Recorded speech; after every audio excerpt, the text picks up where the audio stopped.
Would you stay, knowing life would always be a little bit worse? Welcome to MsMojo, and today we're counting down our picks for the top 10 unforgivable acts done by rom-com protagonists. I'll make you editor, fine. What? You just took me to your hookup spot? I can't do this. For this list, we'll be looking at some of the worst behavior from these rom-com good guys. Be warned, if you haven't seen all of these films, we may be discussing major plot points, so a spoiler alert is in effect. Did we miss a particularly heinous act by a rom-com protagonist? Let us know in the comments. Number 10. Mr. Big leaves Carrie at the altar. Sex and the City. So what's going on? Where are you? I was out front. I just left. While the film's trailer hinted at tension, few probably would have imagined that something of this magnitude could possibly be perpetuated by the man who's meant the most to Carrie than any man she's ever known. Oh my god.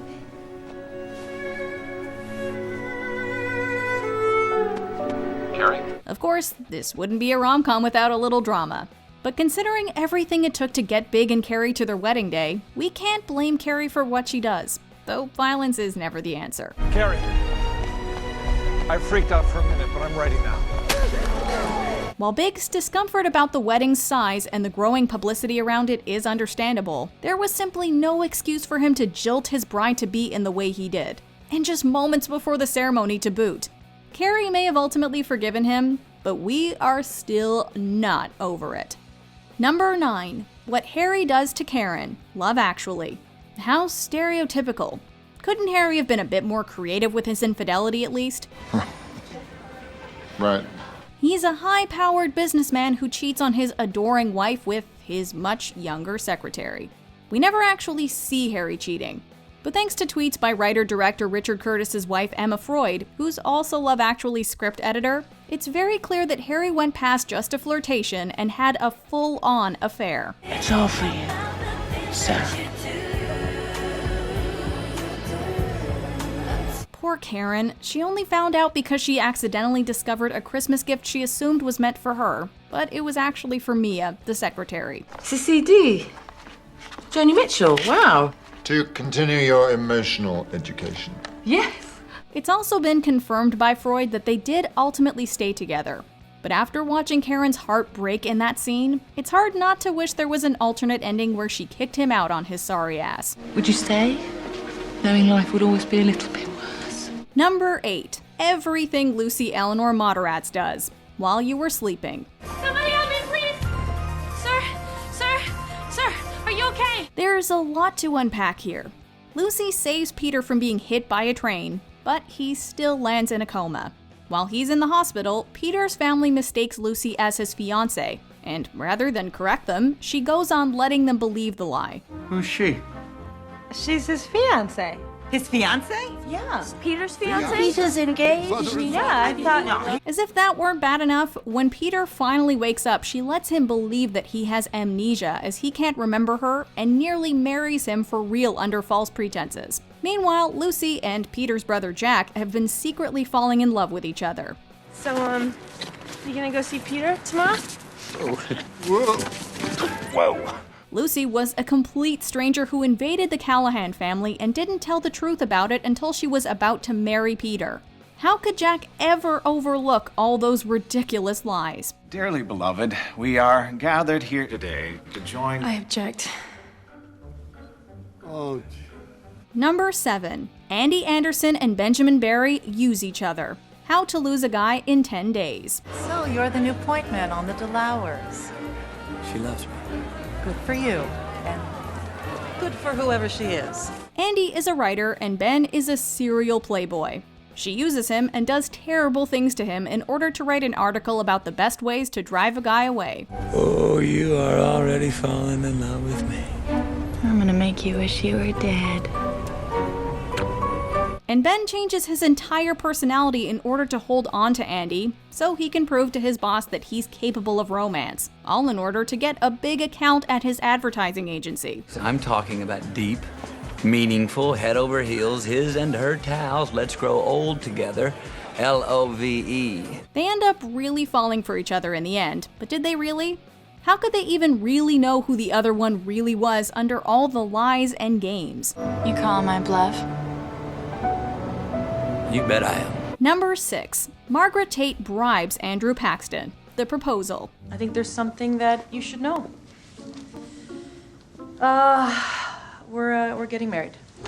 Like any good rom-com, Margaret and Andrew manage to work things out after everything.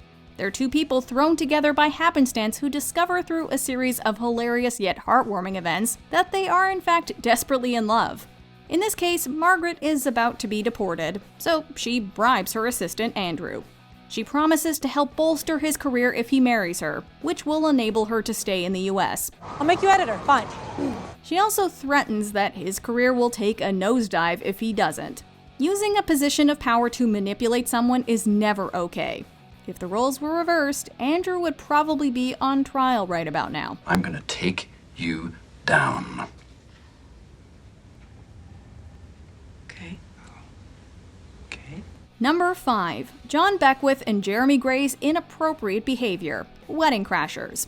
Tattoo on the lower back. Might as well be a bullseye. This whole movie has aged pretty badly, with Gloria's infatuation with Jeremy coming to mind. Oh my god, don't ever leave me. Ever. Good. Cause I'd find you. However, we can't ignore John and Jeremy's terrible treatment of women throughout the comedy. They sneak into strangers' weddings with the plan to lie to as many women as possible, just so they can get to sleep with them. Naturally, after meeting some truly life-changing women, they grow for the better, but the way their behavior is mostly brushed off as charming is unsettling. I met a lot of girls, and it was childish, it was juvenile. I'm pathetic. Yeah, that's probably the best word to describe it. You should not be tricking or manipulating people into physical intimacy simply because you believe you're entitled to it. How did we ever find this funny? Did you hear what I just said to you? Stage 5, virgin, clinger? Let's go. I'm gonna start the car. I'm serious. Let's go. Number 4. Julianne Potter tries to break up her best friend's wedding. My best friend's wedding. Michael trusted you, so I trusted you. You wanted to keep me close. You didn't trust me for a second. What kind of person does this? She's supposed to be his best friend. After years of close friendship, Julianne suddenly decides she's in love with Michael right before he's about to get married to Kimberly. Granted, we can understand Julianne's sudden realization in spite of its poor timing.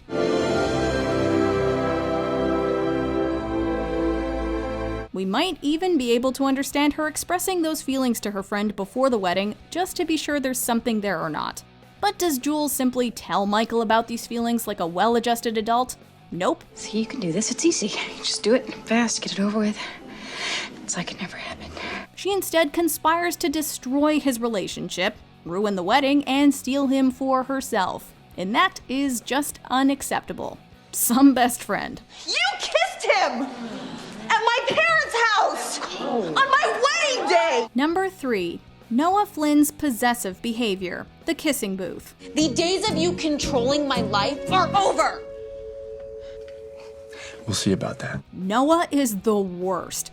He liked Elle the whole time, but rather than just tell her, he threatens any other guy that might like her. With violence. Noah, stop! Noah, stop, you crazy! If Elle hadn't found out about the threats, who knows how long this would have gone on.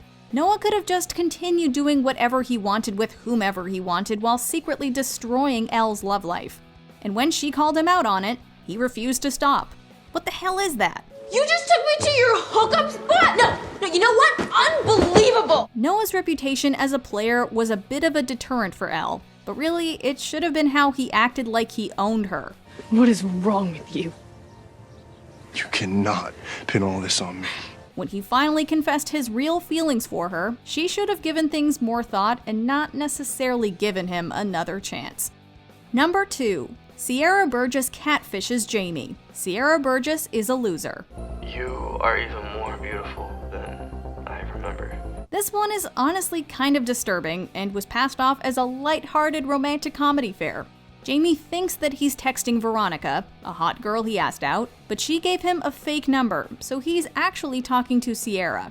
It's a test. It starts out innocently enough, but she keeps the lie going even after she realizes that a mix-up happened. If you're gonna pretend to be me, be normal. He sends her shirtless pics under false pretenses, and she even kisses him when he thinks he's kissing the real Veronica. Ever heard of consent, Sierra? And somehow, this is all just brushed off. This kind of behavior should not be romanticized. No, I mean, I get why you did it. I do. Before we unveil our top pick, here are a few honorable mentions. Emma, Allan, and Olivia live Lerner sabotage each other's weddings. Bride Wars.